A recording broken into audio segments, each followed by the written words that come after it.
আসসালামু আলাইকুম। চায়ের আড্ডায় দিনী আলোচনায় আজকে ১৩তম পর্বে আপনাদেরকে স্বাগতম জানাচ্ছি। আমরা পড়ছিলাম সমাজে বহুল প্রচলিত ১০০ জাল হাদিস। আজকে আমরা যে হাদিসটি পড়ব, ইব্রাহিম কর্তৃক তার পুত্র ইসমাইল আলাইহিসসালামের গলায় ছুরি চালানো।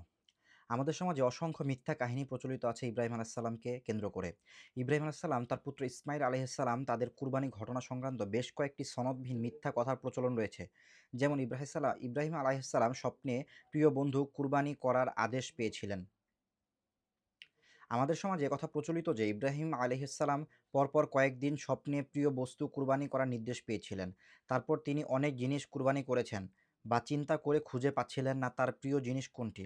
শেষ পর্যন্ত তিনি বুঝতে পেরেছিলেন যে তার প্রিয় জিনিস হচ্ছে স্বয়ং তার নিজ পুত্র ইসমাইল। এরকম কথাগুলো একেবারেই ভিত্তিহীন। কোনো সহি বা জয়ীফ হাদিসে এরকম কোনো বর্ণনা আসেনি। ইব্রাহিম আলাইহিস সালাম তার স্ত্রীকে দাওয়াত খেতে যাবেন এমন মিথ্যা বলে স্বীয় পুত্রকে সাজিয়ে দিতে বলেন। শয়তান এসে ইসমাইল আলাইহিসসালামকে এবং তার মা হাজেরা আলাইহিসসালামকে প্ররোচনা দিতে থাকেন। এভাবে ঘর থেকে ইসমাইল আলাইহিসসালামকে বের করে সত্য কথাটি পুত্রের নিকট উপস্থাপন করেন। এরকম কোনো হাদিস রাসূলুল্লাহ সাল্লাল্লাহু আলাইহি সাল্লাম থেকে সহিহ সূত্রে বর্ণিত হয়নি। এখানে আরেকটা বিষয় লক্ষণীয় যে ইব্রাহিম আলাইহিসসালাম ছিলেন আল্লাহর খলিল, আল্লাহর নবী। উনি কি মিথ্যা কথা বলতে পারেন? নিঃসন্দেহে এ সকল কথা নবীদের মর্যাদার সুস্পষ্ট খেলাফ।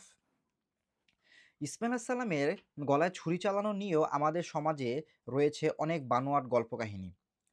ইব্রাহিম আলাইহিস সালাম যখন ইসমাইল আলাইহিস সালামকে শোয়ালেন, তখন পুত্র তার পিতাকে হাত-পা বেঁধে দিতে বললেন, যেন ইসমাইল আলাইহিস সালাম এর হাত-পা দ্বারা বাবার সাথে বেয়াদবি না হয়। তিনি আরও বলেছিলেন, রক্তমাখা জামাকাপড়গুলো যেন তার মায়ের কাছে দেয়া হয়।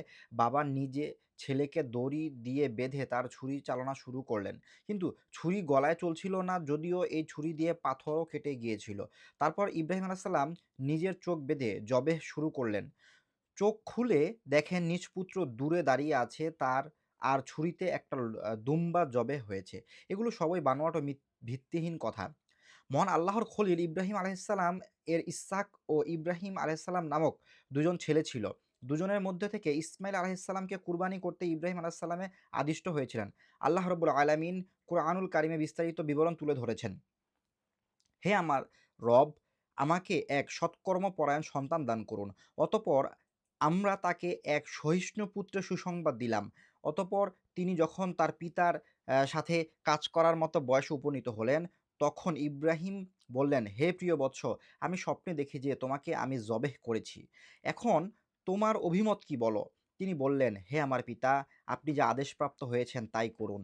আল্লাহর ইচ্ছায় আপনি আমাকে ধৈর্যশীল পাবেন।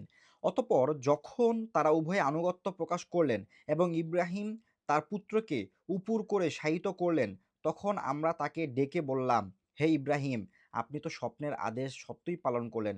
এভাবে আমরা মুহসিনদেরকে পুরস্কৃত করে থাকি। আয়াতে কারিম সমূহ থেকে একথা স্পষ্ট যে তারা আলাইহিসসালাম যখন দুজনই আল্লাহর হুকুম বাস্তবায়নে একমত হয়ে কাজটি সম্পাদন শুরু করলো, তখনই আল্লাহ তাআলা কবুলিয়াতের বিষয়টি জানিয়ে দেন। ইসমাইল আলাইহিসসালামের উপর ছুরি চালাতে হয়নি। এর আগেই স্বপ্নের বাস্তবায়নের ঘোষণা দেন আল্লাহ তাআলা।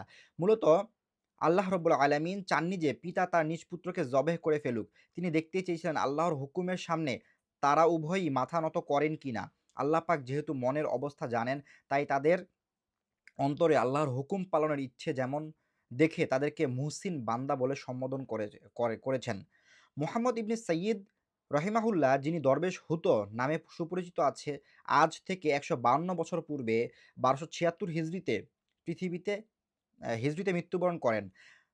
তিনি তার কিতাবে ইব্রাহিম আলাইহিসসালাম তার পুত্রের গলায় ছুরি চালিয়েছিলেন কিন্তু কাটেনি ইত্যাদি সংক্রান্ত এ প্রচলিত গল্পটিকে মিথ্যা জাল ও জিন্দিকদের দ্বারা তৈরি বানোয়াট গল্প কথা উল্লেখ করেছেন।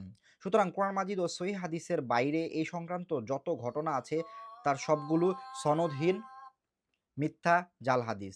আলহামদুলিল্লাহ, আমরা এই ঘটনাটি সবাই জানি যে ইব্রাহিম আলাইহিস সালাম তার পুত্র ইসমাইল আলাইহিস সালামকে আল্লাহর নির্দেশে কোরবানি করার জন্য নিয়ে গিয়েছিলেন। এই ঘটনাটি আসলেই সত্য, এটা কোরআনে বর্ণিত হয়েছে।